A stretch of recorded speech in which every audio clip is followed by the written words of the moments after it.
Well, good morning, everyone. I'll now call to order the Clackamas County Board of County Commissioners business meeting for March 12, 2026. County Administrator Gary Schmidt, would you please call the roll for us? Yes, thank you, Chair. First, our staff support today. County Counsel Billy Williams, Clerk to the Board Andrew Jiraki. Commissioner Savis is out of the office today. Roll call, Commissioner West.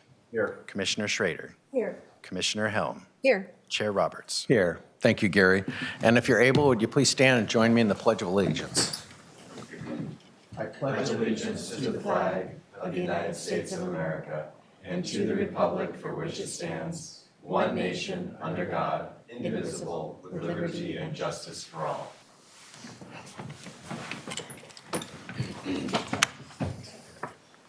Again, good morning, everyone. And Commissioners, before I start, I just want to suggest a change to today's agenda. We received several requests from community for further discussion about an item on today's consent agenda. That item is County Council number 1 regarding the responsibility of civil commitment proceedings. And also know that Dave Hunt has reached out to us, asked us to extend this for more opportunity to review it and public testimony. So I think that's a great suggestion to go ahead and continue that. So if there's no objections, I would suggest that we pull this item from today's agenda and postpone it or vote on it until a later date. This just will give us a more time to address the concerns we've heard from the public. And I see my colleague to the right, Commissioner West, has a comment. Go ahead, sir. Are we talking specifically about moving the from County Counsel's office to the DA's office on addressing civil commitment? Is that the issue we're talking about? Yes. I don't support moving it off of consent agenda. I think it's a practical, well thought out administrative need and move that we've already, openly spoke to about. I also think it's just foolhardy to believe that this issue does not have some intersection with the criminal justice system. The DA's office has been proven to work on this issue competently in a way that is effective, that deals with the workload in a way that doesn't look to be overly punitive, but understand the issue and kind of the overall framework that the county has put forward. So I don't see the need to move this. If people want to testify today, that's fine. But I don't think we need to remove it from consent agenda. I'm ready to vote on it today. All right, Commissioner Helm. I'm not disagreeing, but I'm only saying based on the communication we've received is that these people felt like this was done without any input prior to our talking about it. So I think that's their main concern. And is there any harm in pushing it out one meeting? Counsel. If I can Yes, comment. Counsel. So thanks for the question, Commissioner. The reality is the District Attorney's Office, as the backup under the order from last June, if someone from our office wasn't able to handle it, would handle it given their years of handling it. Because of staffing issues that were to the point now about 2.5, 3 weeks ago, they have stepped up and taken it at my request because of a staffing change. And so for the reality is they are handling it, working with behavioral health. And so if it is delayed, it's not going to change the fact that they have it. They're handling it. So it doesn't mean that if it is moved, that I'm happy to meet with whoever. I've seen the communications. I understand it. Some of the folks who have provided comment. Jason Monroe is someone I've known for years and involved in. I'm likely to see him next week at the Mink Bowman Status Conference on Wednesday at the federal court. So there's just the practical reality of staffing at this point. So ultimately, if that's the direction you all go, then that's the direction you go. I'm not, it's not without purpose and understanding about what the concerns are that was raised by the communications that I too have received this week. I understand it, but quite frankly, I have a fair amount of knowledge and involvement in this for many years. I understand the process as well as anybody. And so, but I don't want to, I will go at the direction the board wishes me to go. But the reality is, I don't think it was the right decision last June when it was changed. And we took it on. And I have every confidence that I can have that DA Wentworth and his staff are handling it well as we speak. So I'm happy to answer any other questions. No, and my whole point is I just want to alleviate the concerns of those who brought those concerns forward. So, and we need to hear them and make sure that, they are heard by us. And then I will be comfortable making, a motion forward, so. Martha? Yeah, I'm okay letting it go another week if we need to. I think that people need to understand, though, this was a change. It's always been in the DA's office. We try to change, okay, to put it with our county council and with our new county council. He suggested that really, I think you did, Billy, and I agree with you that maybe the more appropriate place is the DA's office. They've been handling this for years and years and years. This was a new function of our county council that, we need to be concentrating on other things and other expertise areas. So I'd like to put that out as an explanation that I think that any folks who might be fearful of this in any way, shape, or form need to know that. But if they would like to come to us and reiterate that to them, I think we can give them time to do that. It's good, let people just express their views, and then we can move on, so. All right, thank you. Commissioner West. Gary, what is the process up to this point where the public could have expressed their views and thoughts even today, at the beginning of the meeting? I'm sure people will be able to speak their mind and bring their concerns to us, but up to this point, what has been the ability to bring public comment? And clearly, we've heard quite a bit already. Yes, so the agenda today was published last Thursday, 7 days ago. So the public who notices that has a chance to comment to you via emails, which you have received emails. I see there's several people today who are going to testify on this topic. So there's been 7 days' notice. As the chair has mentioned, the executive director of the National Alliance for the Mentally Ill Clackamas, Mr. Dave Hunt, has requested just one additional week so that more people can offer testimony. And that's what Chair Roberts is recommending today. So this would go next week. I'll tell you, it's 1 week, not an indefinite. Next week it would come back if you decided to do that. But people have had a week's notice to give you feedback before you vote today. Mr. Williams, like you said, just to clarify, even though there was an administrative change a year ago, which you clearly expressed you don't agree with as our chief counselor, the DA's office is already backing up your office, already engaged in this, and already has a long history of doing this work very well. Am I correct? That's correct. Without any reproach, concerns, or issues up to this point ever in their history? No, they've been very cooperative. I've had meetings with staff walking through what this would look like, handing it back to them, and they're on board with it. So I don't have any concerns about their ability and knowledge of the issues at play that have been raised in the correspondence that we've seen. But they're very experienced in handling these matters, and so that's why they're doing it right now. Even comparatively to their peers in the region, how do they compare on these issues when they're handling this sensitive topic? Well, I have to say my experience has been that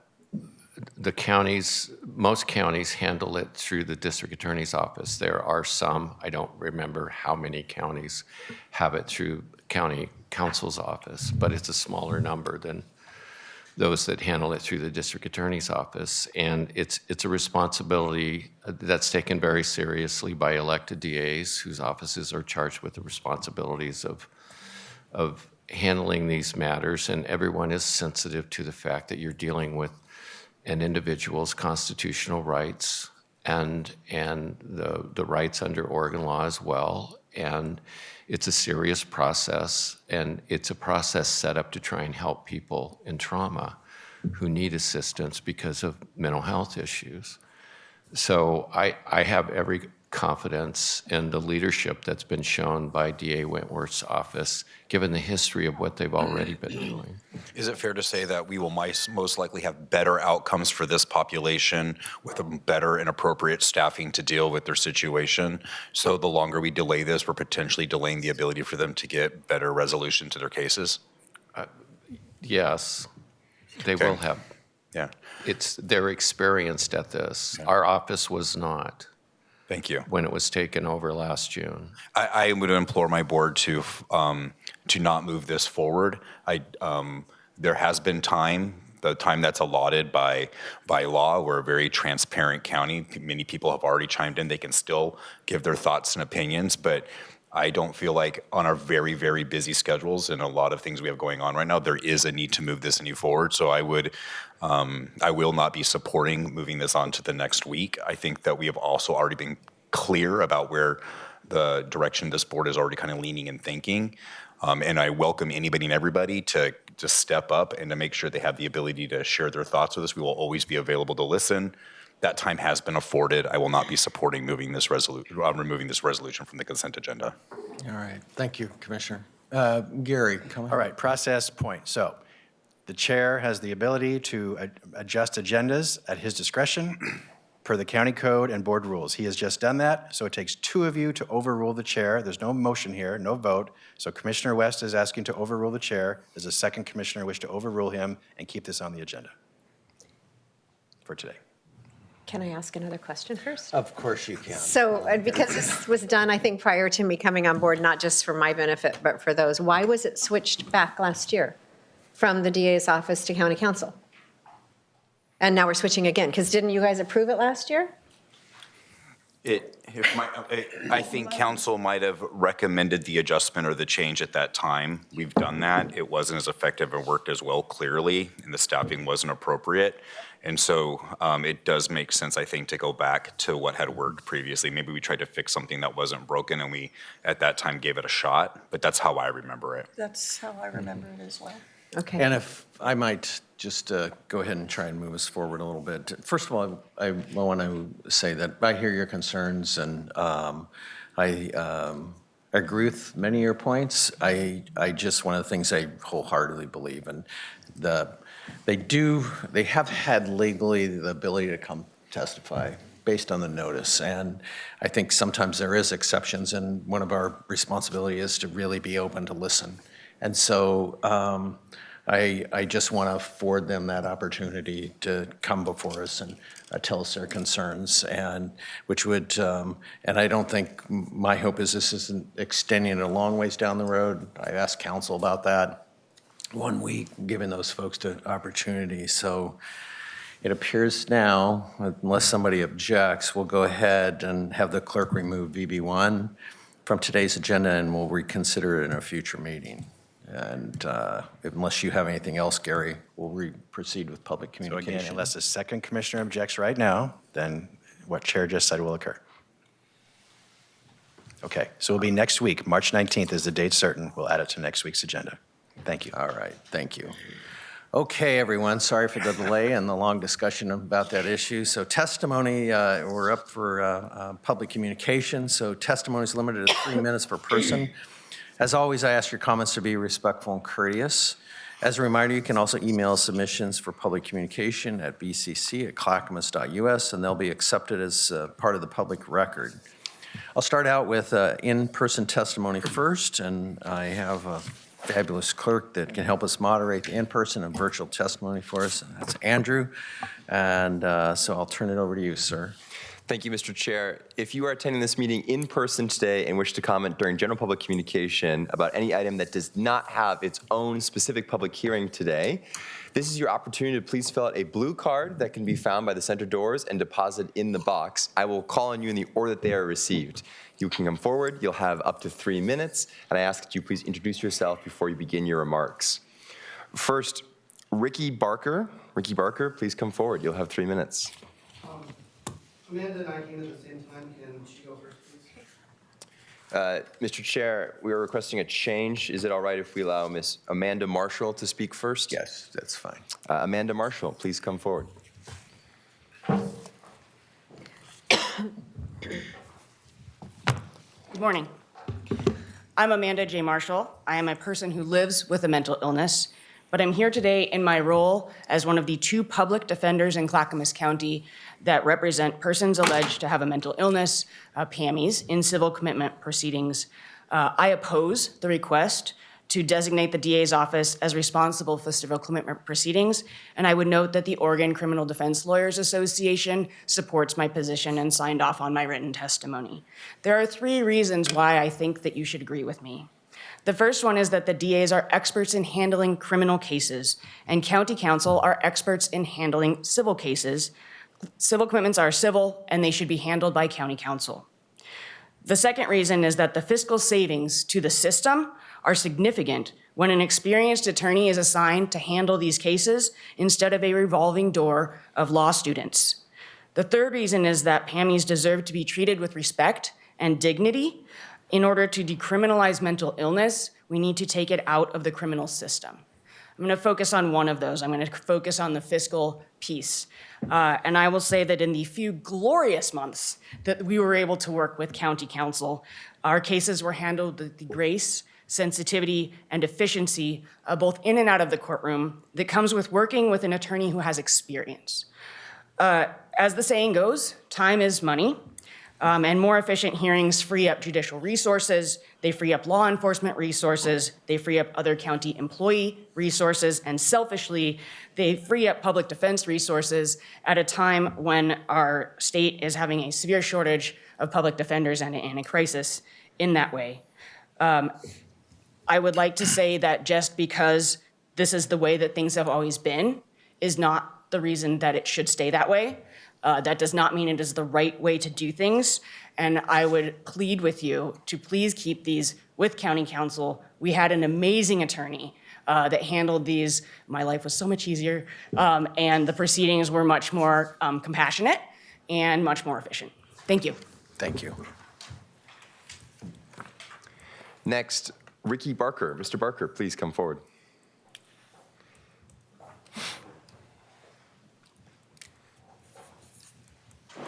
Good morning. Thank you. My name is Ricky Barker. I'm a provisionally licensed attorney. I'm working and training to represent individuals who face involuntary civil commitment hearings here in Clackamas County. Civil commitment is one of the few ways the government can take away a person's freedom, even though they have not been convicted of a crime. Because of that, the structure of these proceedings and the appearance of fairness matters enormously. Under Oregon law, civil commitment can result in a person being detained in a state hospital and subjected to involuntary treatment. The legal framework governing these hearings reflects how serious that power is. Oregon statutes require investigation before a hearing may occur under ORS 426.070, and they require prompt hearings after detention under ORS 426.095. The law also requires the state to prove commitment criteria by clear and convincing evidence. The United States Supreme Court has recognized why these protections exist. In Addington v. Texas, the court described civil commitment as a massive curtailment of liberty. And in O'Connor v. Donaldson, the court held that the state cannot confine a person for mental illness unless the legal standards for commitment are actually met. These cases make clear that civil commitment proceedings are not routine administrative matters. They are liberty deprivation proceedings. They require strong procedural safeguards and public confidence in the fairness of the system. In 2025, the board made an important policy decision to move to representation of the state in these hearings to county council. One of the reasons for that decision was to create a clear separation between civil commitment and criminal proceedings. That distinction matters. The purpose of civil commitment is treatment and safety, not punishment. From the perspective of attorneys who represent respondents in these hearings, the structure of the system affects how these people experience the process. Many respondents already feel like they're being treated as criminal defendants. When the prosecuting authority appears on the other side of the courtroom, that perception can deepen, even though the proceeding is legally civil. The current proposal appears largely driven by staffing concerns and possible cost savings. Those are legitimate issues for the county to consider. But when the government is deciding whether it has the authority to involuntarily confine someone in a psychiatric facility, the institutional design of the process should prioritize fairness and public trust. For proceedings that can take away a person's liberty, the appearance of fairness is part of due process. For those reasons, I respectfully urge the board to maintain a structure that keeps civil commitment proceedings clearly distinct from criminal prosecution. Thank you. Thank you very much. Next, Jeremiah Watkins. Mr. Watkins, please come forward. You'll have 3 minutes.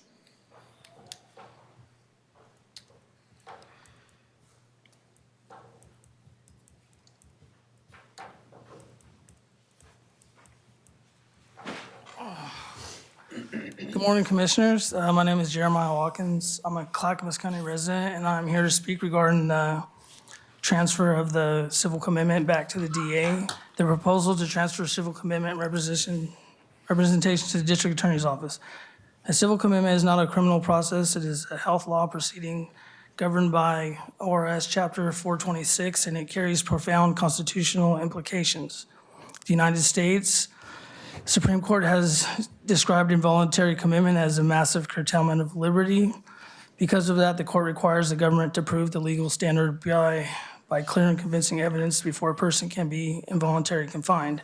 Historically, civil commitment functions have been structurally separate from criminal prosecution for this reason. Prosecutors are responsible for pursuing criminal liability. Civil commitment proceedings exist to determine whether someone experiencing a mental health crisis requires treatment, stabilization, or protection. Blurring those functions raises important questions about how these cases are framed and handled. I also want to address the capacity argument that has been raised. According to the supplemental budget adopted by this board earlier this month, approximately $566,404 in county general fund money was transferred to the district attorney's office as part of a larger $1.7 million budget adjustment. Based on the county's own salary schedules, that amount alone could support multiple full-time attorneys to assist with civil commitment representation. So the question before the board today is simply whether the county has capacity. It is how the county chooses to allocate that capacity. Civil commitment decisions affect some of the most vulnerable residents in our community. Because these proceedings determine whether a person may lose their liberty, the structure and safeguards of the system matter. These issues is also especially important right now. Recently, there was a death in the Clackamas County Jail reportedly involving a person experiencing a mental health crisis, and that incident is currently under investigation. Events like that remind us how critical it is that the county's mental health response systems emphasize care, diversion, and treatment whenever possible,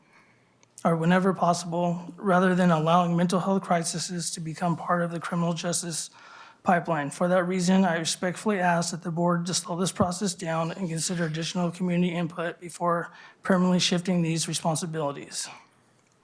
Under Oregon law, including the board's authority to conduct county business under ORS 203.240, the county may establish advisory bodies to assist with complex policy issues. I would encourage the board to consider creating a citizen advisory committee on civil commitment policy to review how these proceedings are handled if the district attorney assumes this role. Thank you, Mr. Watkins. Thank you. This is a final call if you're attending this meeting in person and wish to comment during general public communication and have not yet had the opportunity to do so, to please fill out a blue card and deposit in the box that can be found by the center doors.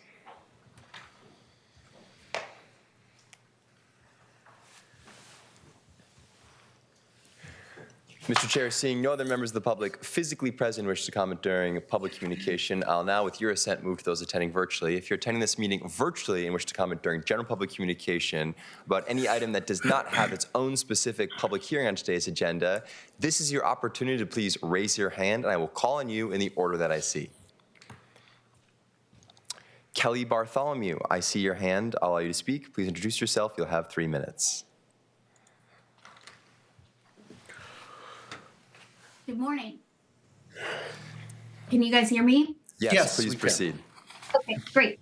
Thank you, Commissioners. Kelly Bartholomew, a resident of Stafford Road and officer of Safe Stafford Road. I first wanted to put out a special thanks to Ben West for showing up for the Hamlet meeting the other night and letting us pepper you with questions. That was greatly appreciated.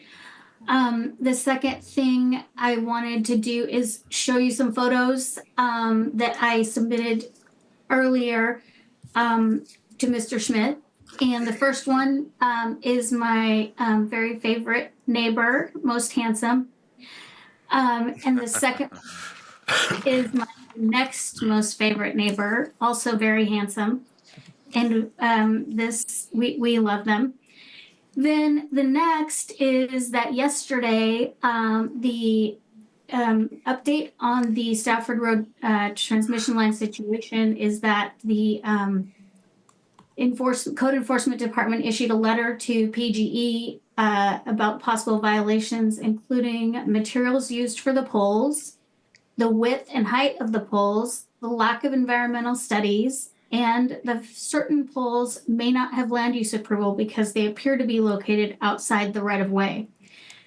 And so yesterday, next picture is that I drove down Stafford Road and all of the poles south of Johnson Road have been removed. And as you can see in the next picture, the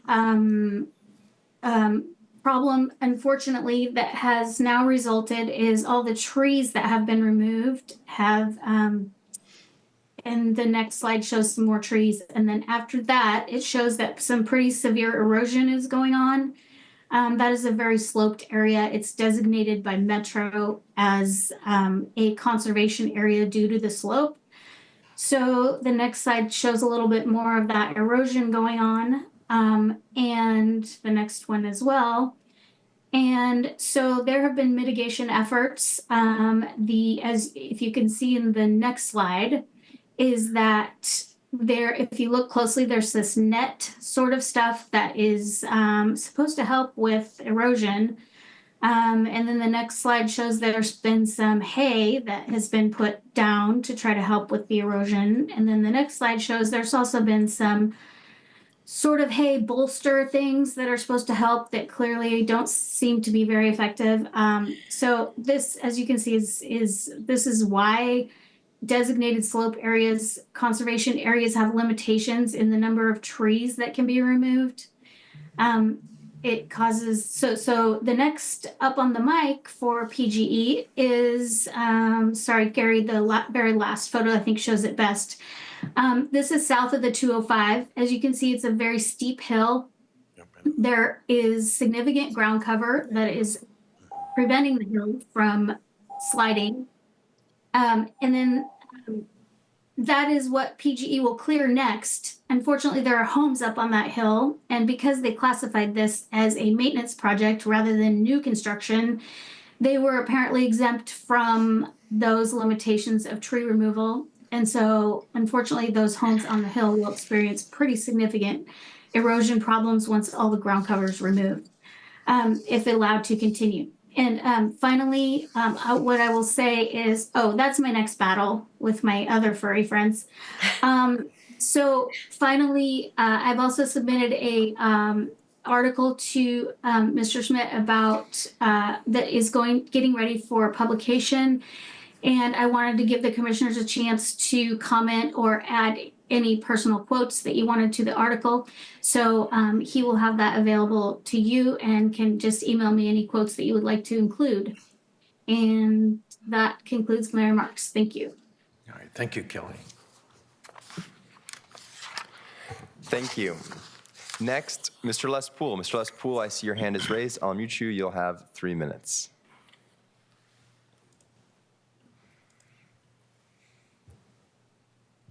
Hey, good morning. Les Poole, longtime Clackamas County resident and property owner. I had a couple of thoughts I wanted to share, but I'll start by saying that how many folks that are watching or in the room can tell me what Goal 1 is? Goal 1 of the Oregon Land Use Plan is public involvement. And that goal has been adopted across the state to apply to meetings and public participation across the board. I bring that up because of the discussion at the start of the meeting and the decision to delay an action until next week. I support that, and I think that while meeting the bar for a legal notice requirement is essential, sometimes we need more, especially with that subject. And my point is that the more the public is aware, the more chance they get to be involved, and that actually prevents delays and future confusion. I wanted to compliment Andrew. He is doing a very good job. He's very professional, very good with Zoom. And I've been to hundreds of meetings, participated in hundreds of meetings through the years. And I just want to give a shout out to him. The last thing I wanted to mention is I would appreciate, and I think others would, and it's tied to the public health issues, an update on where we are with the Clackamas Recovery Campus. That's a big project. Obviously, I've inquired about it in the past, and it's run into some financing issues, and so we really need to know where we're at with that.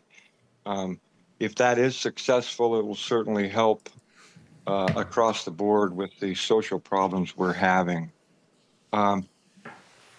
I always appreciate the opportunity to speak, and before I close, I will mention one more thing, and that is I hope we have a large turnout for the May primary. The governor and her ilk have moved the referendum vote on the gas taxes, just another tacky move. And here in the county, there's a large number of people that have filed to run for the commission seats. I was taken aback by the appearance of former chair Jim Bernard. It's going to be a very interesting campaign season. Have a good day, folks. Thank you. Thank you. Thank you, Mr. Poole. This is a final call. If you're attending this meeting virtually and wish to comment during general public communication, to please raise your hand.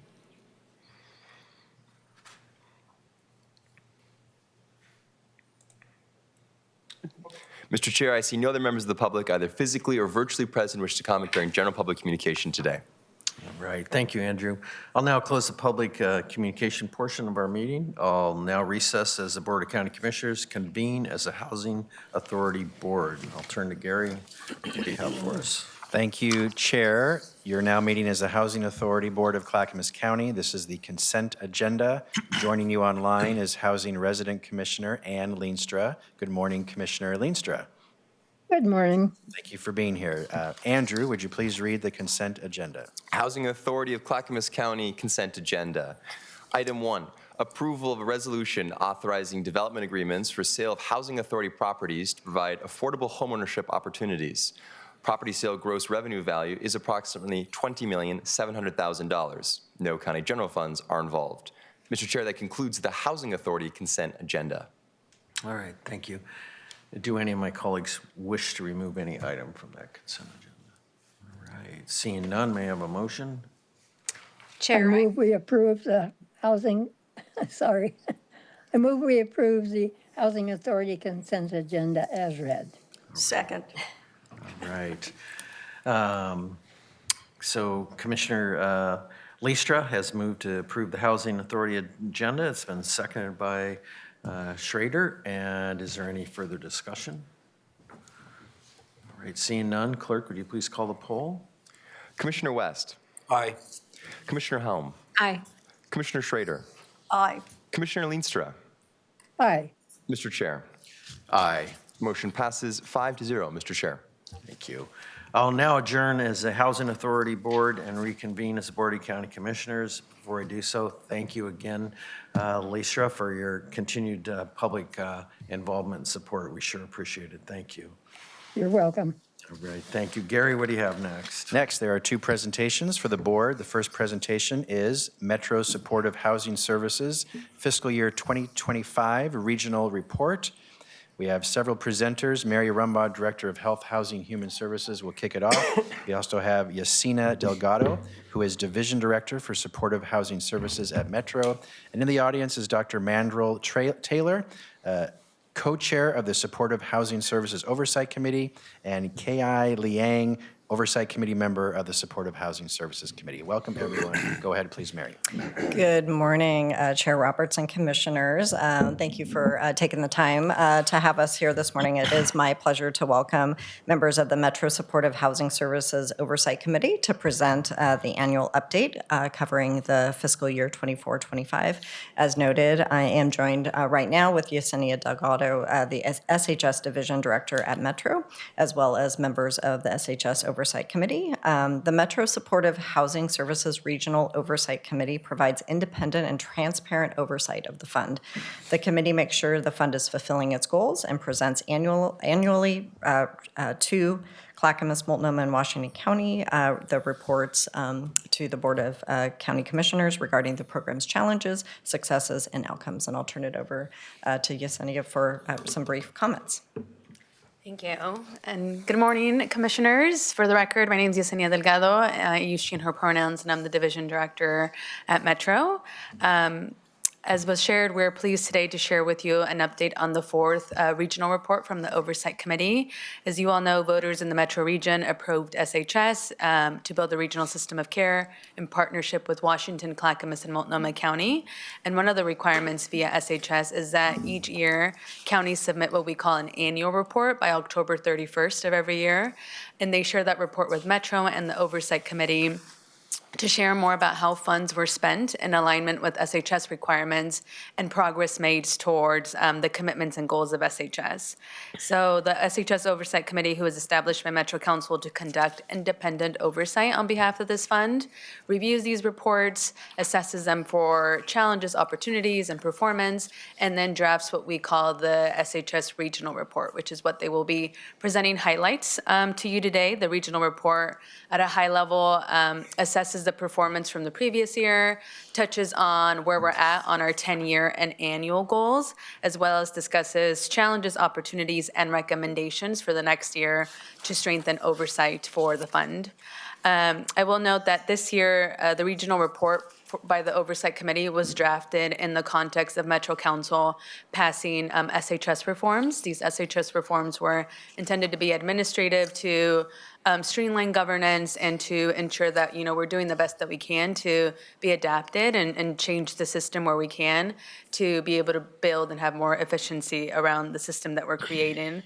And one of the reform concepts was to consolidate governance. So that would include consolidating both the Oversight Committee and the current Tri-County Planning Body into one regional SHS Oversight and Policy Committee to expand membership and ensure that we have the right folks at the table to discuss oversight and policy for SHS.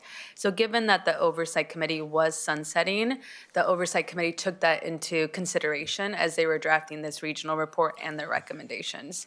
So I know that Dr. Mandrel Taylor, who's the SHS Oversight Committee, and Kai Liang, who are here, are eager to share more about the report and also the recommendations that they have for this next phase of SHS governance and policy. So with that, I will thank them and pass it over to them. And again, thank you so much for your commitment to SHS and for having us here today.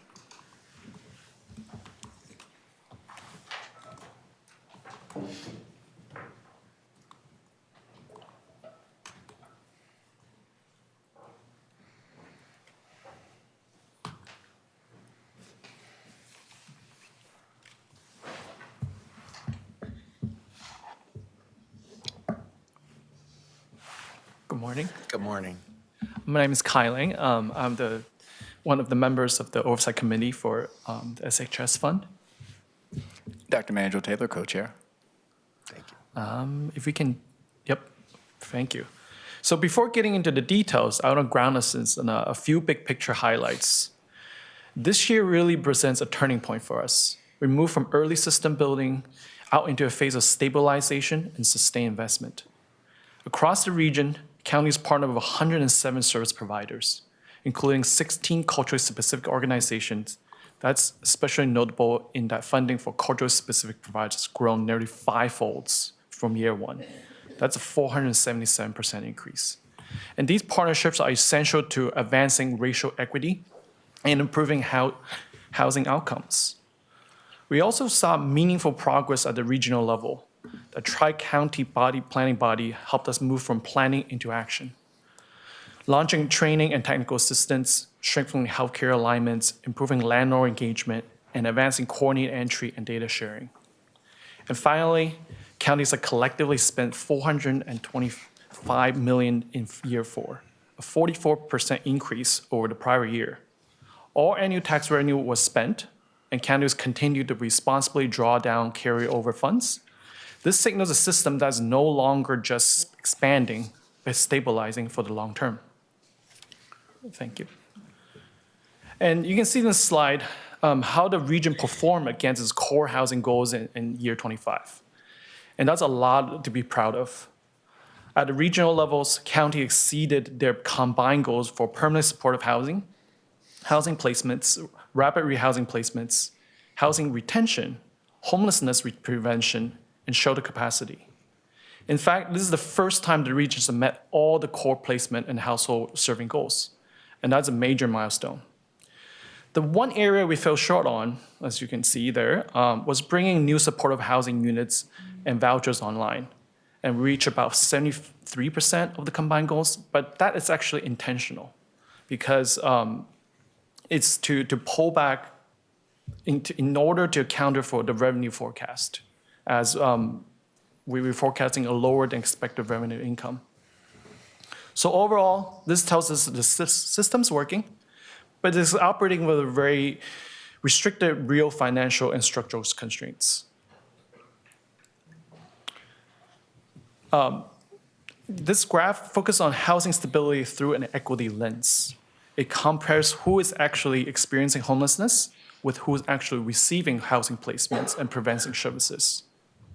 The green bar show the racial markup of the people experiencing homelessness based on point-in-time data, what we call PIT. And the blue bar show who SHS programs are serving. The goal is to make sure Black, Indigenous, and people of color are accessing housing and services at rates that meet or exceed their representation among people experiencing homelessness. Slide 5, please. Thank you. Now, regarding Clackamas County's performance in year 25, overall, the county had a really, really strong year. Clackamas met nearly all quantitative housing goals and met all qualitative goals related to racial equity, capacity building, and local implementation priorities. The county exceeded targets for rapid rehousing, homelessness prevention, shelter, retention, and outreach, engaging 877 people, well above the goal of 750. And I wanted to point out again, there's fell short of a permanent supportive housing. Clackamas has reached 84% of its unit goals. And that's, again, intentional due to the projected revenue declines. All right. So this column chart shows tax collections, and they were distributed across the counties as well as admin and collection costs by Metro. In the last fiscal year, gross SHS collections totaled $325 million. Now, after deducting collecting cost, Metro's 5% admin allowance, we had $299.3 million in net revenue, and that was distributed to the 3 counties. Now, for Clackamas specifically, that $63.9 million in current year revenue funds the full continuum. And so it's outreach, shelter, eviction prevention, rapid rehousing, permanent supportive housing, and the wraparound services, which includes behavioral health services that accompany it all. It's worth noting that this is 10 million below last year and roughly 22 million below a year two peak at 347 million. The revenue trend is sort of a defining challenge that we'll probably discuss. Next slide. So what the slide shows here, so this is a stacked bar chart. It shows each county's total resource pool, current year distribution, prior year carryover, and other revenue versus the actual expenditures. So for Clackamas, you see the numbers that are there. So Clackamas spent $73.5 million. So that's 9.6 million more than it received in the new revenue, but that gap was covered by drawing down from the prior year carryover. And that's exactly what those reserves were built to do. The 107.8 million in carryover isn't surplus. It's a product of a deliberate ramp up in the years 1 to 3. While the programs were being stood up, providers were being contracted, infrastructure was being built. So now we're in year 4, those reserves are being deployed to sustain a fully operational system through the revenue decline. So the spin down plan is in place, and 97% of that carryover expenditure by fiscal year 28. Next slide. So this is a breakdown of Clackamas's $73.5 million from last fiscal year spending across the program categories. So the PSH, which is nearly half of the budget, that reflects the right priorities. The individuals placed in permanent supportive housing have the most complex, most entrenched needs. So long-term housing paired with the wraparound services is the intervention that's needed to have that produces consistent evidence for this population. Housing retention at $12.7 million is ongoing supportive case management. So that's intensive, trauma-informed work that has produced a 75% retention rate. And that is a number that just shows it's not just about getting people housed, it's about keeping them there. We have system investments, which totaled $11.7 million, and that includes not only the HMIS infrastructure and coordinated entry improvements, but also other investments, like Clackamas Village, which is our 24-unit recovery-oriented housing asset. And it provides round-the-clock support designated specifically for people with substance use disorders, and behavioral health challenges. And that's just as a reminder that PSH, Permanent Supportive Housing, is not a housing-only program. The units are paired.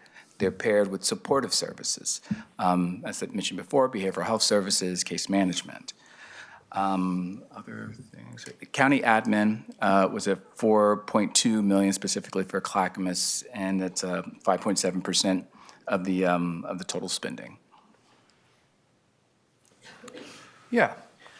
Although a great success, there's still many broader challenges the system's operating within. Some of the root cause of homelessness, like rising rents, limited housing supply, inefficient incomes,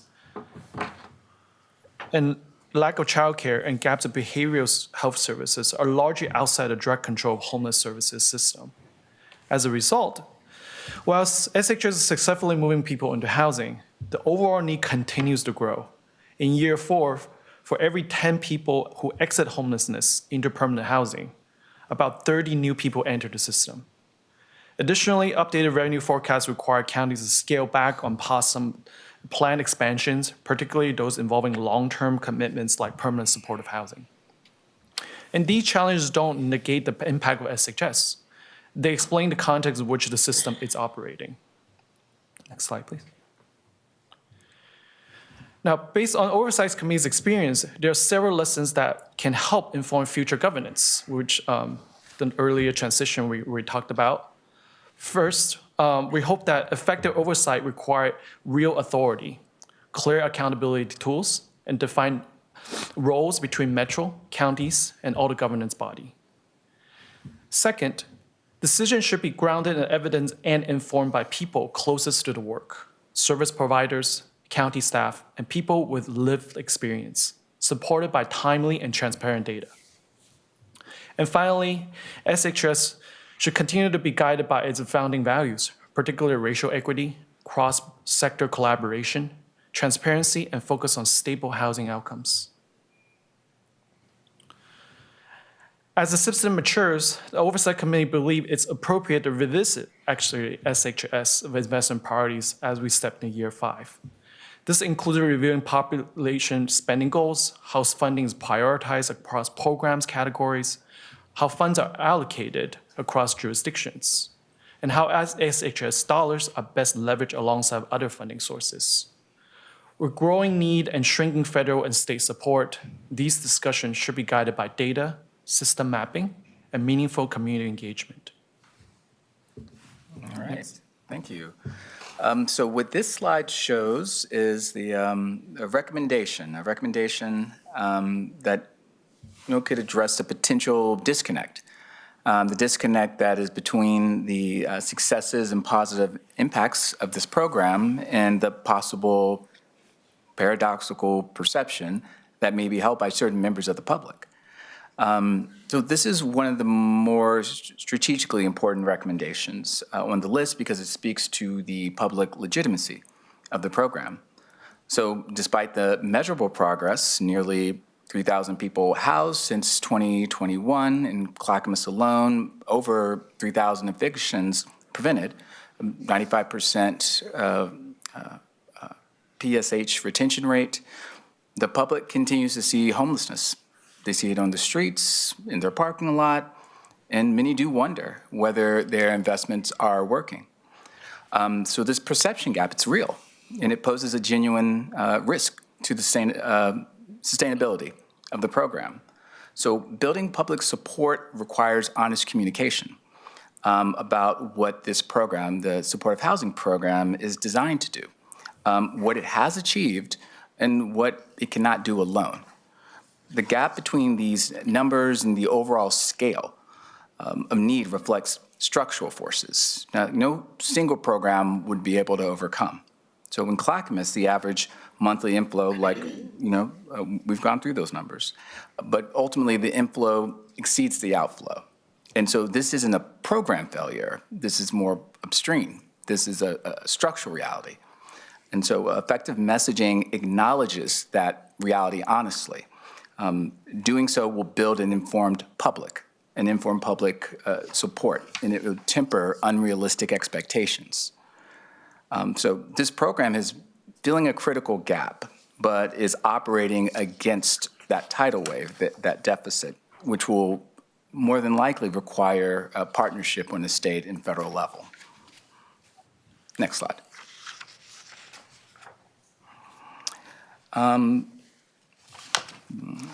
So this slide speaks to really kind of a call to continue multi-year bodies of work that the committee has advanced, noting that Metro does coordinate a lot of the implementation, and many recommendations have been integrated into our standard procedure, but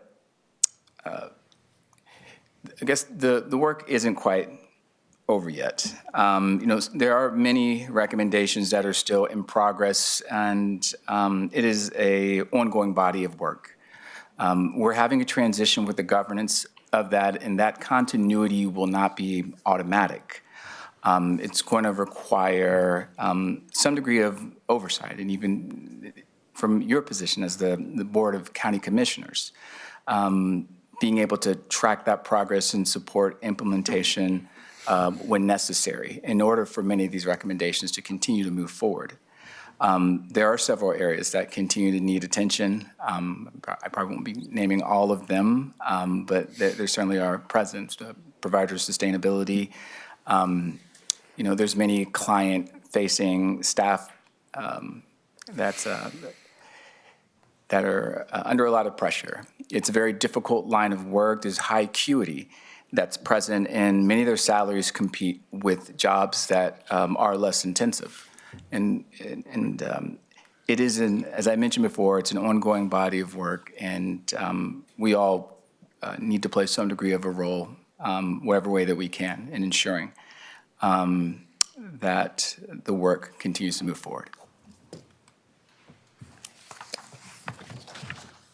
Oh, I guess that's the end of the slides. That's our presentation. All right, we have some questions up here.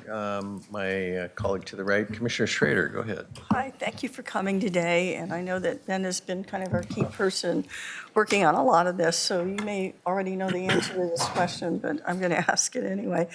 Okay, when you say you have a Metro's housing department staff, I'm assuming that's largely admin and not on-the-ground work, similar to what like a housing authority would do, is that correct? That's correct. Okay, so it's all just where the money goes, all the administrative functions. How big a part is the budget for that, for Metro, do you know? I forget which slide it was, but it showed the collection and the admin. It says about 14. Yeah, that's kind of my... So their work really includes, the housing staff, everything we're seeing today in terms of the metrics being met, and that's their job to compile in the Tri-County area, all the metrics, and then produce these kinds of outcomes, Yes. showing the outcomes. I believe so, yes. And you can see that 15.8 million is the administration Yeah, cost. okay. Thank you. Thank you. Commissioner West. Thank you, Chair. Yeah, go ahead. I know that Metro Council is taking a vote today on Resolution 265567, probably shortly after our meeting. I'm not quite sure when that meeting is, but they are taking a vote. Board, you will remember that we sent a letter earlier this week along with Multnomah County, along with Washington County. Every letter was a little different, but basically we're asking them to delay the vote when we're referring to the Regional Investment Fund. You'll hear us call that RIF. So I want to make sure we're clarifying acronyms and the RIF funding specifically. So we request a delay in that vote. There was some counties got in their haunches a little bit and pushing back against the direction Metro was possibly going to take with that specific RIF funding. I had a very, very productive meeting with Councilor Lewis yesterday. I just want to publicly thank her for coming and spending time with myself. Shannon's in the audience. Thank you, Shannon, for your help. Emily Klepper, the staff, you guys were fantastic. And Metro staff, and we kind of started to work out some concerns that we had together. Great collaborative meeting. I did, in that meeting specifically, we wanted to address two items that the resolution needs very specific clarifying language on. Indicating that the Regional Policy Oversight Committee, also known another acronym, RPOC. So if you hear that, that's what we're talking about. I mean, we use a lot of acronyms. And as a nurse in the medical field, I know we use them too, but man, government loves an acronym. So back to that, the Regional Policy Oversight Committee would be the entirety of reviewing governance models for the RIF and then making recommendations to Metro Council. I just want to say I sent a letter regarding this from my office yesterday to Metro. Board, we didn't have a time to get together, so I just sent it from my desk after the meeting with Councilor Lewis. That I support using the RIF resources to further work on the 6 identified goals set by the Tri-County body. Previously, I was not a part of that. Chair Smith was on that when she sat in the chair seat. I didn't really take over the full kind of liaison duties on this issue for the board until after Chair Smith was no longer with the board. So, but I know those goals, so I do support that to achieve our shared regional goals that we have. There is a regional effort to deal with these issues. And so the RIF funding is supposed to go to regional efforts. But one thing that we are concerned about in Clackamas County, and I did express in the letter, is that we're hearing a lot of rumors about revisiting or changing the allocation formula for funding that the counties get. By the way, for the record, as you can see on the slide that's still in front of us, we get significantly less than the rest of the counties. And for the record, we have by far the best outcomes of anywhere else in the region. And we're doing that through a recovery-oriented system of care, which is a little bit different than how we're seeing it done in the rest of the region. Those results didn't happen by accident. It happened by really good local government from this board making really good leadership decisions. So we're really protective to make sure that those funds that Clackamas County residents are paying stay with Clackamas County. And I still am opposed of using Clackamas County dollars to direct them anywhere else in the region, but this is specifically about RIF. So we want to have, with the RIF that we brought up in the meeting yesterday, and I have Shannon made this, or with staff, and I don't know if you guys have this yet, and when we're dealing with RIF in the letter we just sent, this talks about all of the things we are doing to support the region with our RIF funding.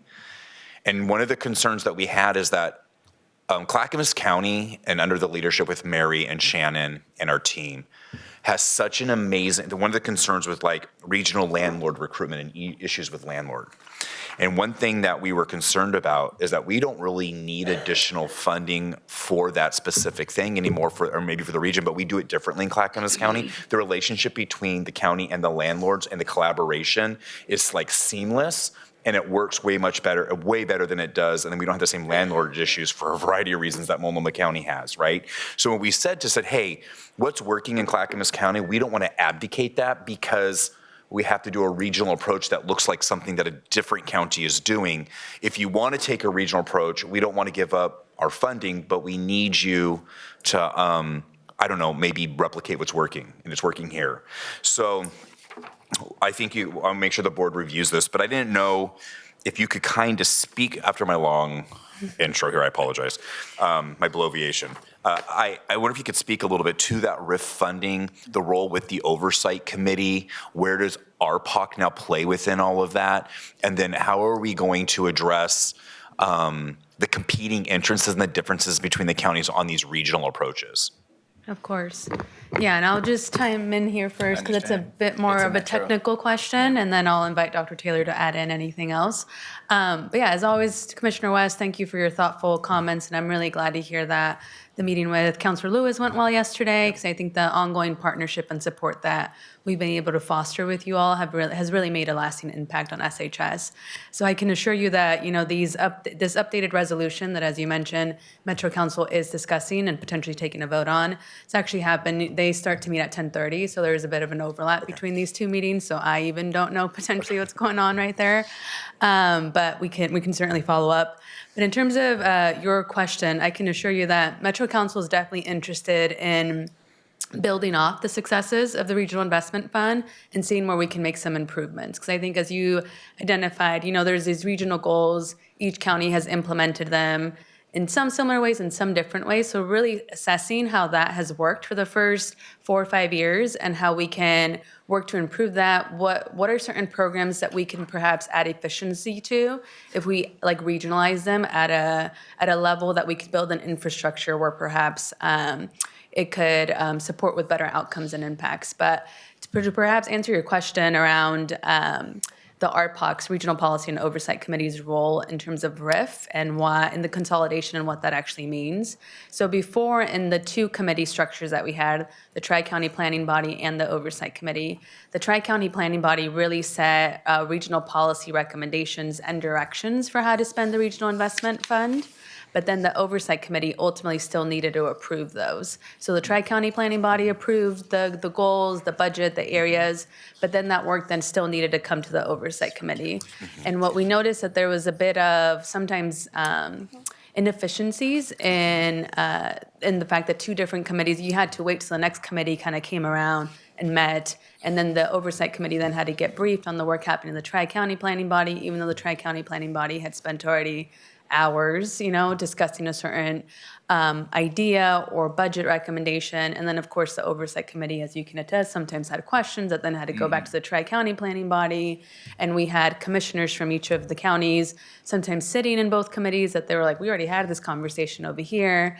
So that was a big reason why one of the reform action items from the December legislation that our Metro Council passed was consolidating both of these committees. So now that the Regional Policy and Oversight Committee is able to just provide the regional policy around RIF, and then that same body then approves those approves that. So it doesn't need to go through yet another body. There will be some additional connection points into Metro Council, but I do believe that having just one body that oversees the Regional Investment Fund without having to go through two different entities will ultimately support with some of what you're describing in terms of how do we ensure that the same group of folks across the region, and now it'll be counties, cities, business owners, service providers, all on the same table, is talking about the Regional Investment Fund, the priorities, and then conducting the oversight for the fund as well. Yeah, one recommendation was made that we talked about yesterday, and we've talked about many times, is Clackamas County's award-winning coordinating housing access, which is known as CHAW, and it nationally recognized as an exceptional program to make sure people are connected to the services and within our care continuum. In Clackamas County, we talk about recovery, treatment, and care continuums, not just housing. Our presentations aren't so housing focused. It's a tool, maybe housing third or fourth, but not first. We want to make sure people get the care they need when they need it. And part of that is like, why not just implement something like CHAW that the whole region can use, that we all have access to, same information, same communication. It clearly works. And where other regions still struggle with that issue, that's like another regional approach. So we want to play regionally is what we're saying. We want to be involved in the regional solution, but we don't want to abdicate or go backwards in Clackamas County to a more centralized approach. So we don't want to give up our local autonomy and our leadership because we've been successful. So we want to grow that regionally, but that's been our concern. So with the tweaking of this language, with Councilor Lewis, I hope she brings that forward today. I don't know if you can hear me in your meeting, Councilor Lewis. We're counting on you in Clackamas County. I hope that language does get tweaked. And so there hasn't been a lot of letters of support from the counties yet, but that was kind of, we're hoping to with our communication today with Metro. Yeah, that's going to be an important function, how we adjust and move and adapt, really, as we have a lot of new evidence and we see what works and doesn't work in the region. And so hopefully we can collaborate together still and get it done. But we're looking to be good partners in Clackamas, so we hope we can help.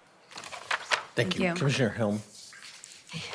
Thank you, and thank you all for your presentations. I'm a data freak, so I love all the numbers, I love the graphs, I love the story it tells.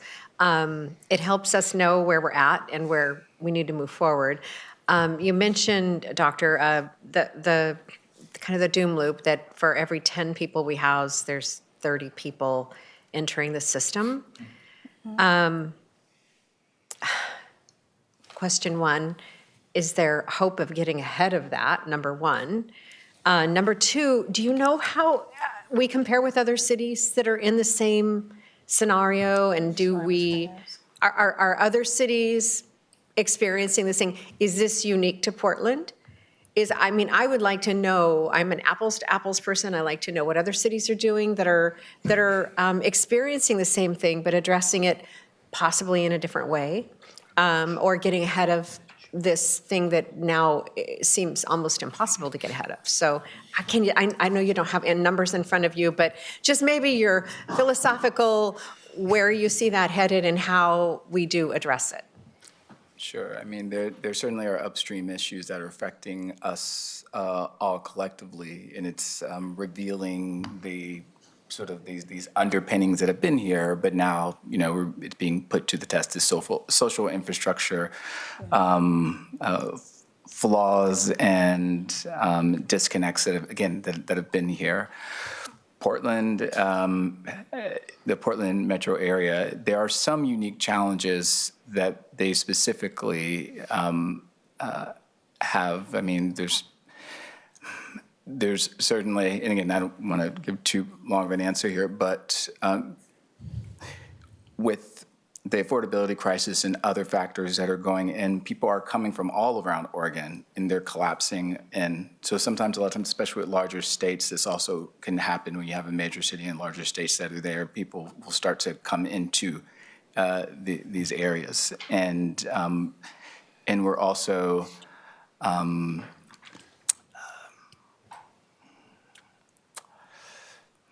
all right, rather than explain, let's talk about how we respond with it.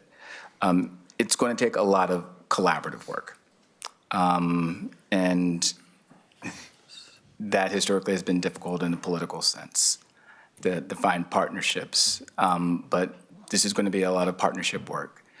People may have said that about the counties here, but we've all connected here on this particular program. So there's ways that we can find the common ground to work at, and then we can all collaboratively work together. It's going to take that degree of mentality. Sometimes it requires a threat to happen, and in this housing crisis and affordability crisis, it's becoming more and more of a threat.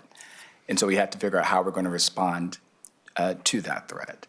I think we've started something really great here with the program, but I think we're going to need to have more of a strategy about not just how we link with our housing program, but there's certainly health services, behavioral health integration is going to be a big one. In other institutions, how do we find ways to integrate efforts into other institutions too, maybe outside of just housing? We have to sort of think about a strategy, figure out the ways that we've made this work and think about other sectors and other institutions that are associated. So I guess in short, you have to think outside the box with a lot of this, and and it's going to take maybe some conversations with other cities, maybe other counties, and learning from their lessons as well, and having maybe some unconventional partnerships in order to see a bigger picture. I have a follow-up. Okay. And may I ask just one follow-up question? You said people are kind of converging on Portland, right? From throughout the state. Is that throughout our state, or is it from everywhere else? From everywhere else. I mean, it's happening. People are leaving smaller areas where the resources start to become less, and they seek things. People are either looking for, we can go to, longer conversation about why people do that, but there's an influx that's happening. And other cities are having that influx too. So what we're seeing here, it's not unique to us, and as we will continue, we will see more of that. So that's why it's important to kind of learn the lessons now. And again, think about partnerships with other cities who are starting to see what we have been seeing maybe for the past few years. All right, thank you. And the affordability issue is nationwide. We all know that, right? It's not unique. Unfortunately. Yes. So I know we got a full agenda. Martha, you had a comment. Just one quick question. So is there any other place in the United States that is taking this regional approach that we know of? Or we are really kind of moving towards a totally new model of how we... That's a really great question. And sorry, were you done?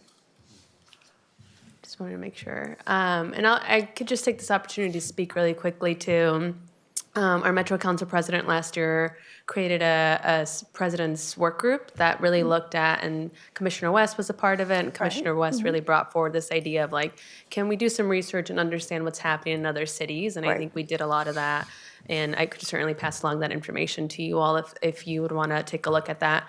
And we did see around the country, affordability and some of these upstream issues is something that's happening across the nation. And we were able to see the different conditions and different things that applied to other cities. I think what we're building here is unique. We didn't find anything across the country that was, really similar to ours. So it is interesting to be able to look at what's going on in somewhere else and apply here and vice versa. But I think what it really comes down to is the unique conditions of the metro region are just very different to some of the conditions that other cities and other counties may be experiencing in the rest of the country. All right, thank you. In the interest of time, we need to move on, but maybe you can get some of this information from me. I want to echo what my colleagues kind of said about the concern with the percentage of revenue that the county gets and how important that is. And as we've said, we're doing a good job with those resources, and concerns about any reduction in that. So I want to echo that. The second big question I have, and you don't have to get it to me today, but I really would like to also kind of see the population of seniors and adolescents, and are those numbers increasing? Obviously, in our county, that's a concern, and it'd be nice to see that on a regional level. So perhaps you can email us some of that information. So with that, I'm sorry, we got to move on. Gary, this is informational only, and I'll turn to you as far as next on our agenda. So thank you both so much for coming. Thank you. Next is a second presentation, Business Spotlight Video. This time is Stumptown Coffee. Presenting today is Laura Edmonds, Economic Development Manager, and we have a guest, Katrina Benton, who is the Cold Brew Operations Manager for Stumptown Coffee. Welcome, and go ahead, please, Laura. Good morning, Chair, Commissioners. It's a privilege to be before you again with another great, one of our exciting videos. So just as a recap, so this is our sixth Business Spotlight video in the series, and we're showcasing Stumptown Coffee today. Joining us is Katrina Benton. She's the Operations Manager of Cold Brew. Coolest title I think I've heard in a really long time. So, so the funding for the videos have been a combined effort between the Office of Economic Development with our lottery funds and also budgeted out of county general funds of supporting public and government affairs. The grant funding, however, is fully through lottery funding through our department. So the Business Spotlight video program was established back in the spring of 2025, and the series of videos features the fiscal year 24-25 business development grant recipients. The Office of Economic Development, along with PGA, have committed to delivering one video per month over about a 12-month cycle. And today you're going to see a shortened version as usual, and then the full-length video is always on our website and then available. The contact information for the company is also there. So Stumptown Coffee Roasters is a Northwest-based brand producing roasted, bagged, whole bean, and ground coffee, as well as canned and bottled cold brew coffee. Stumptown is a 2024 grant recipient that received $100,000 for a capital project to upgrade their Milwaukee building from a warehouse distribution center into a manufacturing facility to house the company's cold brew production. I'd like to remind you, this was part of one of the relocations from Multnomah County to Clackamas County, so we're very excited about that. And so we're going to watch the video, and then Katrina will be available for questions. Great, thanks.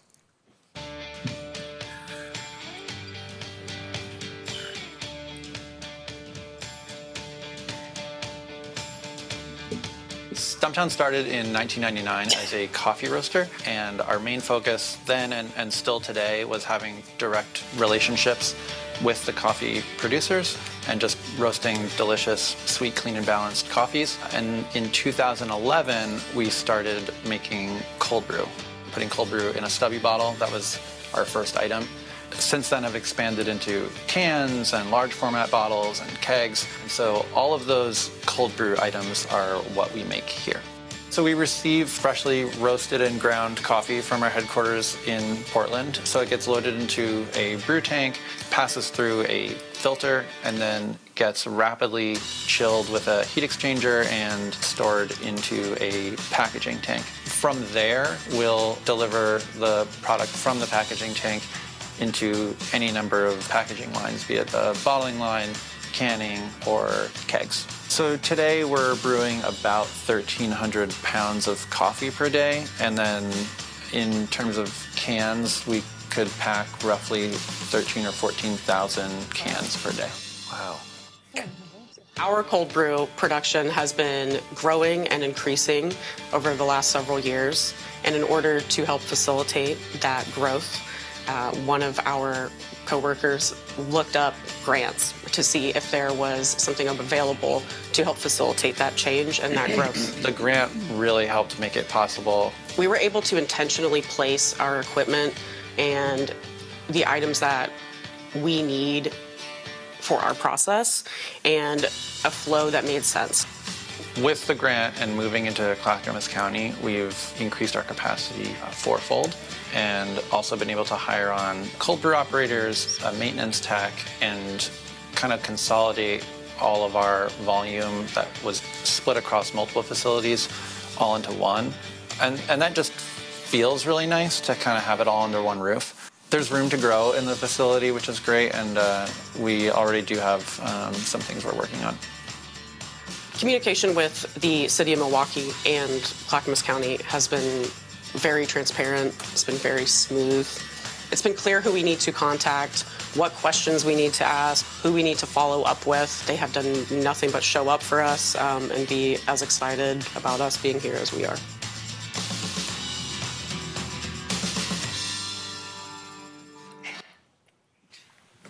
All right. right, go ahead, Commissioner Helm. I see you headed to the light. I have the most important question of the day. Does cold brew have a higher caffeine content? Because I'll tell you what, it's my go-to. You might as well hook up an IV. It's awesome. Oh my gosh, it makes the best iced coffee drink in the world. So yeah, I love that you've expanded it. I had to switch to decaf for that later drink because it's like instant jitters. It's awesome. So no, I love it. I love your coffee. I love your business. I'm so excited you're in Clackamas County. It's awesome, and I'm really glad that you have expansion on the brewing, as they say. Haha. That's very cool, and thank you for being here. Thank you. Fantastic. Commissioner West, go ahead. Yeah, these videos are great. It just really speaks to the purposeful support and culture around economic development and small businesses and industry and job creators that Clackamas County puts a priority on. We absolutely put a priority on it. We value y'all picking us over other places within the state or region. My first question is this the same company that has the Stumptown cafes and shops throughout the Portland metro area? Yes. I wrote so many nursing papers in nursing school at a Stumptown coffee shop, and the only thing that would half the time get me through those thick textbooks and those papers was Stumptown coffee. I know you guys have a location right across the street from Mother's. Is that right? Or they use your coffee? Because I know a lot of coffee shops maybe use your coffee. You guys had a location in Northeast Portland, maybe in the Fremont Alameda area. Yep. So, and then Alaska Airlines, aren't you? Alaska Airlines using your product. I mean, you're very welcome to the Portland area. You guys are synonymous as a brand of Portland. So we really appreciate you taking this part of your business, and I hope you bring more of it to Clackamas County because we want to make it easy for you to do that work, and we want the county to be a good partner, not an inhibitor of that.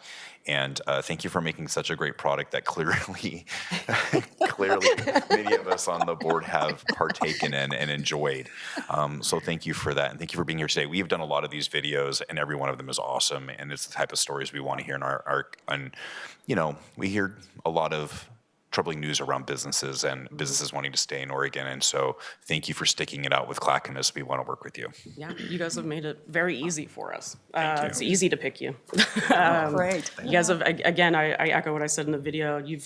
The county has showed up for us, has been so excited to have us here, and we feel it. And we're happy to be here. Sincerely, it's been nothing but good, truly.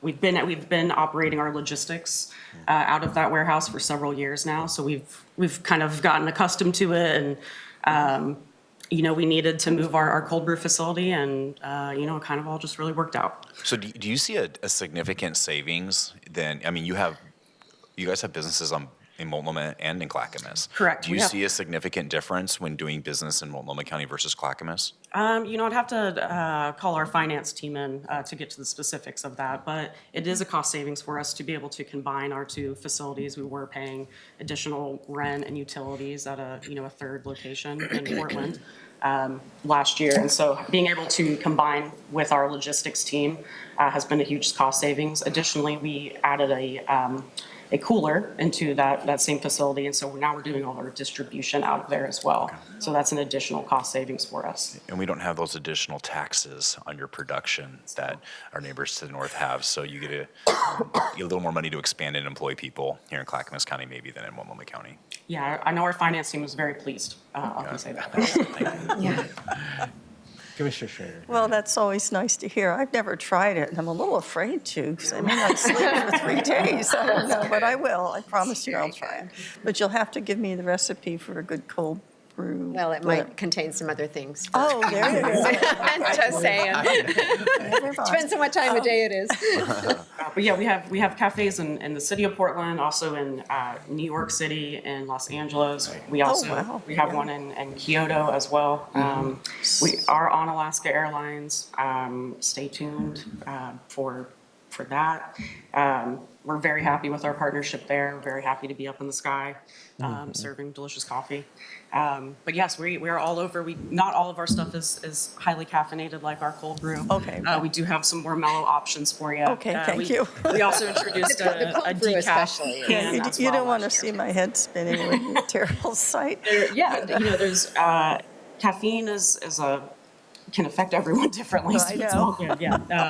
But again, we really want to celebrate the farmers who are offering their products to us and show respect to those ingredients throughout the process. So not just on the importation side, but giving it respect throughout the roasting process and throughout the brewing as well. And we hope that shows up in every cup. And it sounds to me like you could potentially be on the cusp of a traded sector if you've got Japan in here. You have any plans of expanding internationally, other places at this point? Or? Oh, I don't know. Stay tuned, I suppose. That's probably those conversations are in a room I'm not usually in, I think. So, but we'll see. Well, we'll give you export help too. Okay. Right? I'll let you know. Okay. All right. Well, I wanted to thank you very much and for coming to Clackamas County. We want to be there for you. If there's any expansion or things that you plan on changing, we ask you to, hey, reach out to us because your business is so important to the economic driver of our county. And I will just tell you, out of this group up here, I'm the leader of the pack when it comes to caffeine and coffee. Oh, you are. She keeps going, you're having another cup?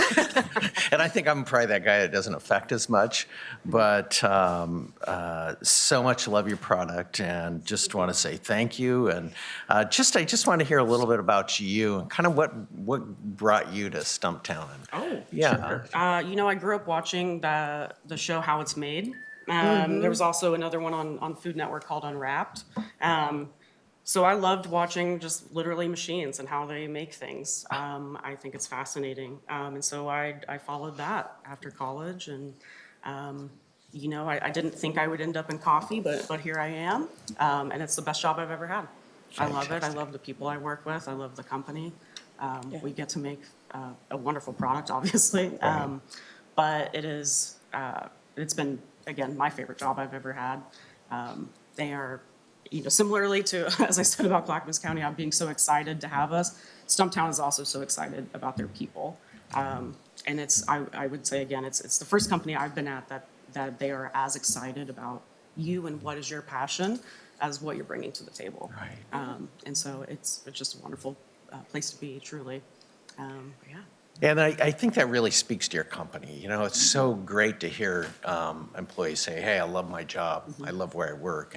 And that really says a lot about you, the employer. So anyway, this is a great opportunity. We'd love to come down and get a picture with you. Please, and anytime. help promote the great work you do. So Right. can we run down there real quick and do that?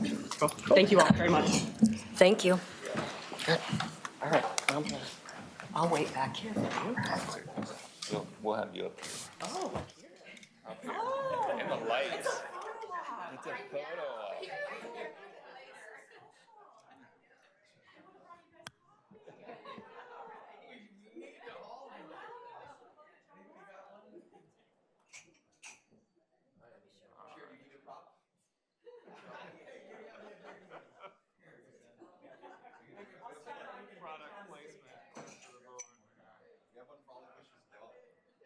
Katrina, you probably should have brought one of those cakes. All right, you ready? Cheers, here we go. One more.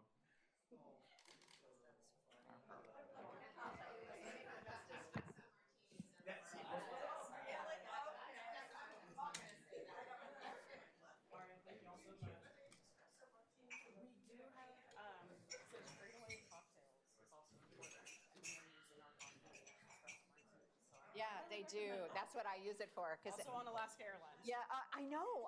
And I thought the person next to me was joking when they ordered an espresso martini. I'm like going, what? And they're like, no, they have them on the plane now. That's us too. So. Oh my All right. gosh.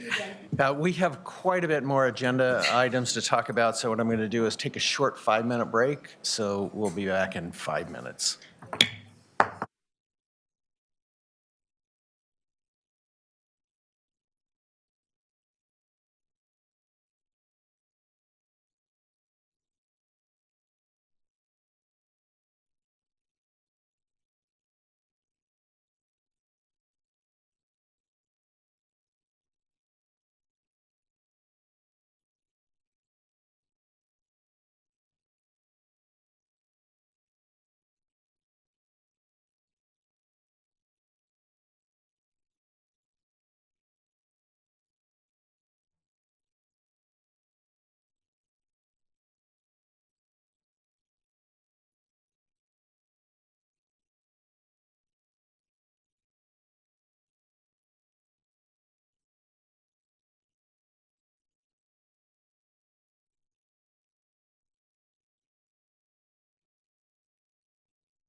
All right, we will reconvene our business meeting, and Gary, what do we have next? Thank you. Next are two public hearings. First public hearing is first reading of an ordinance amending Ordinance 2-97, public land corner preservation and declaring an emergency.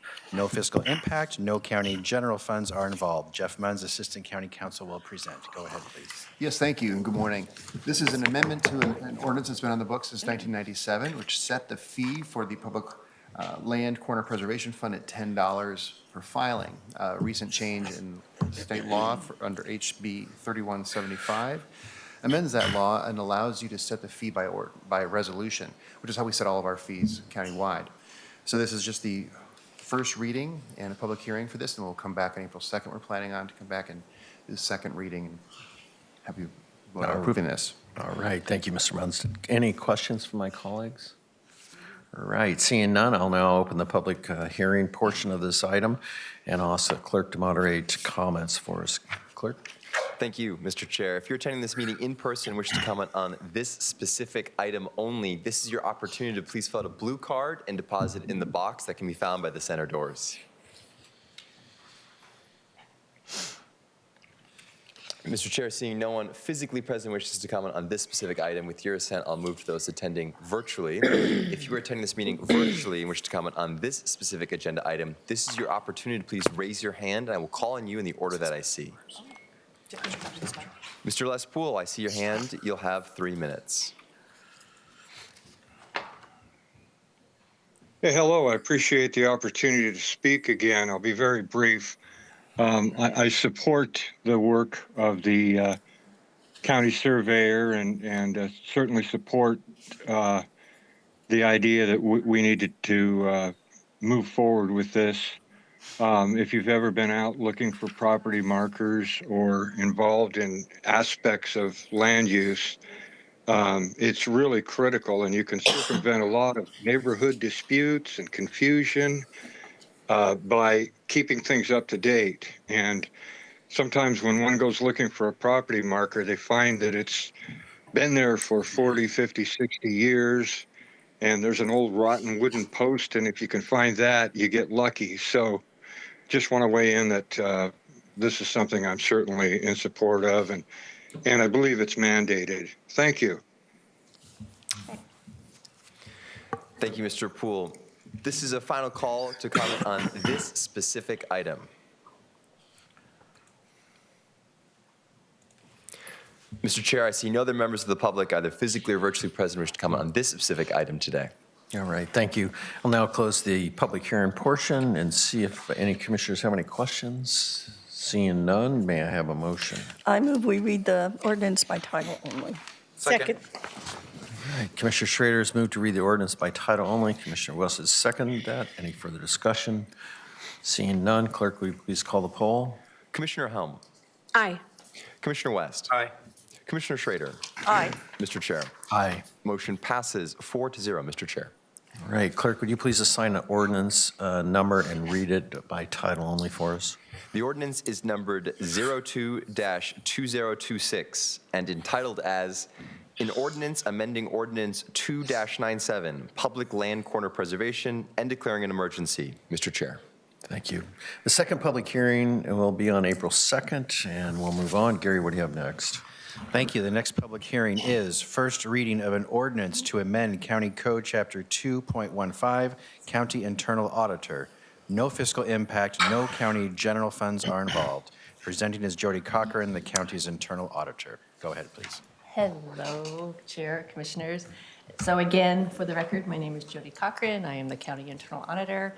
Today is the second presentation of a proposed amendment to a county code change designed to reinforce the independence of the Office of County Internal Audit and the Internal Auditor.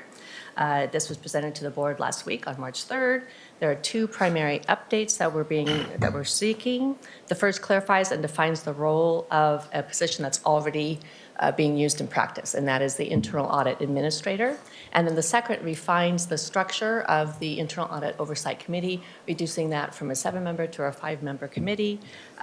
We can talk about those a little bit if you would like. In addition to those revisions, there's just some general administrative edits, as well as a slight adjustment to the board's representation on the Oversight Committee. So rather than the vice chair being appointed to this position, the board would select a member to serve.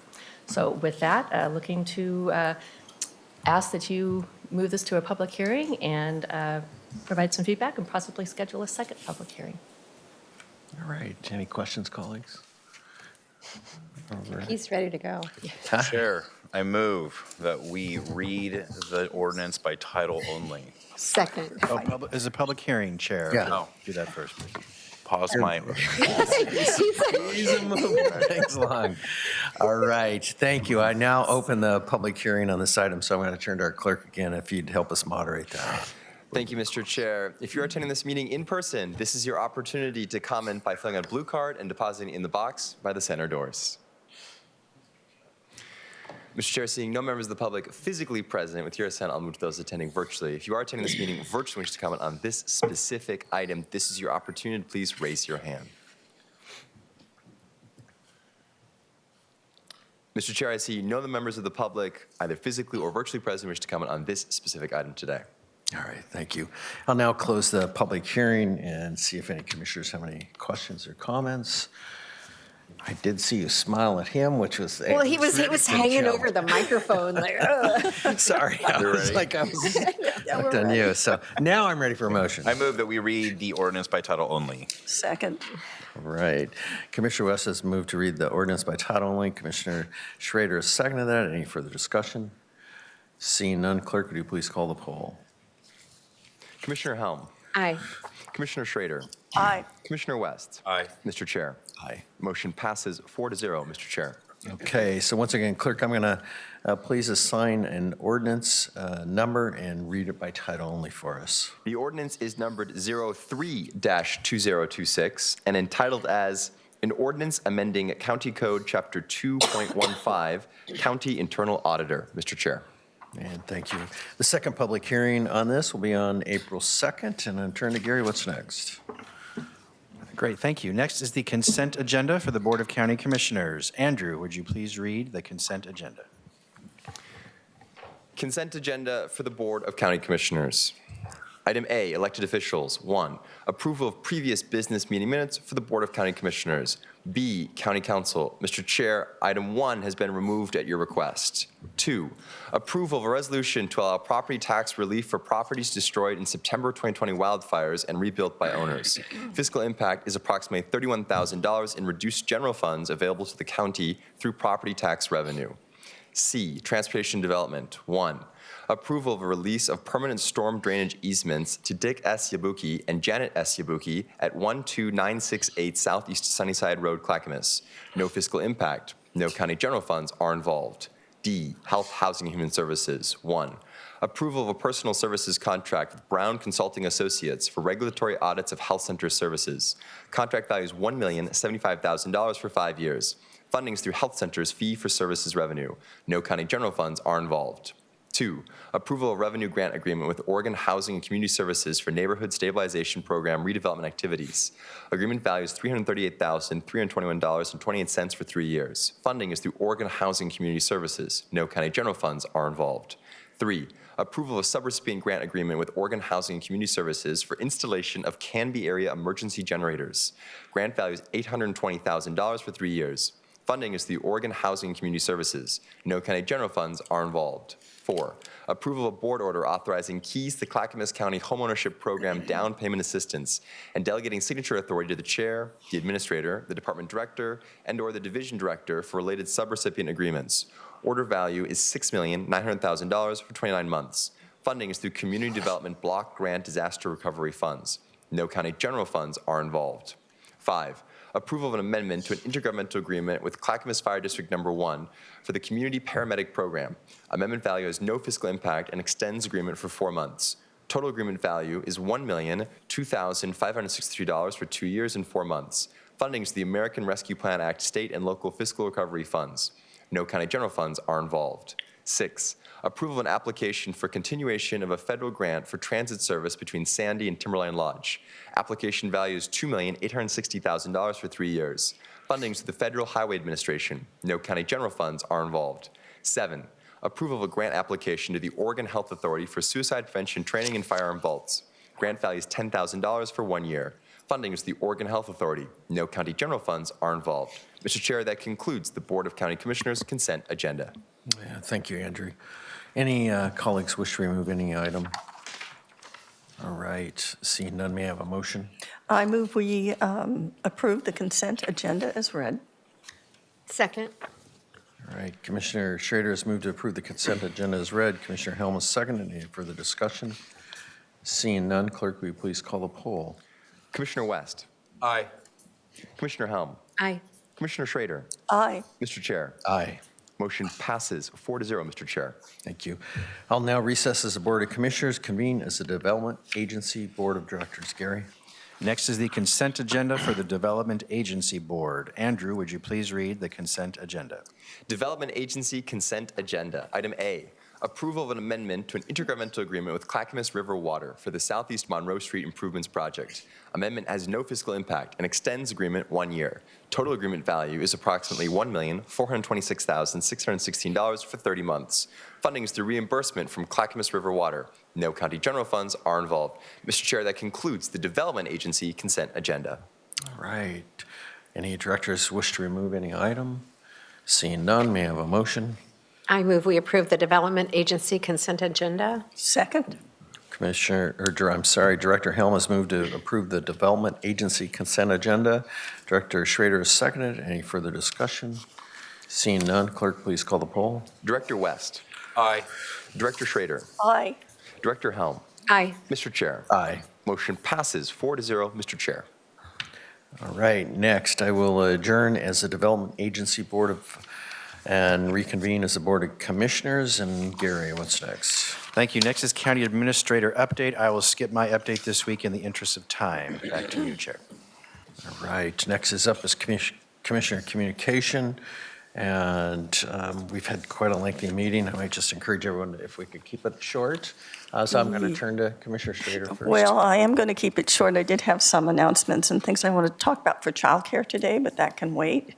I just want to thank all of you yesterday for a really great State of the County. I think it went really well, and it was a pleasure to sit up on the dais with all of you. All right, thank you. Commissioner West. I said a lot already today.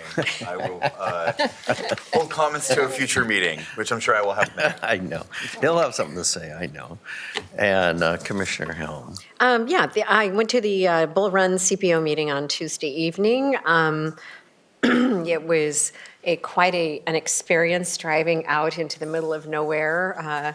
I gave him heck. I said, I grew up, well, we called it the Boondocks when I grew up, and this was beyond that. But great meeting, a great group of people. And again, I just want to do a shout out to all those people who put the effort in to keep their communities held together with these meetings. And they have a system set up for who puts up the signs before the meeting, and they're to pull in all these people from a pretty large geographical area. It's pretty cool. The first thing I did when I got back was I called DTD and said, you need to restripe the roads because when you drive back in the dark, you can't see where you're going. So they said it's on the list. But other than that, yesterday, yes, I thought the Business in the County Forum went well. I was disappointed in the attendance. I'd like to find out what we can do to get more of our business community to show up. And I have ideas for that. So anyway, that's it. Back to you, Chair. Right. And just quickly, I wanted to echo the business, state of the business of the county yesterday at the college. I always want to thank Clackamas Community College for allowing us to use their facility and hosting that as well as the North Clackamas Chamber. I agree. I felt like it was kind of below attendance. See what we can do to improve that. And I think that starts by announcing that our next planned forum is April 29th, hosted by Clackamas County Business Alliance. You can go to their website to register, and we'd love to see you attend that. So I am going to keep the rest of my comments for another day. And so unless anybody has anything else, on behalf of the Board of County Commissioners, this will conclude our meeting. Thank you very much.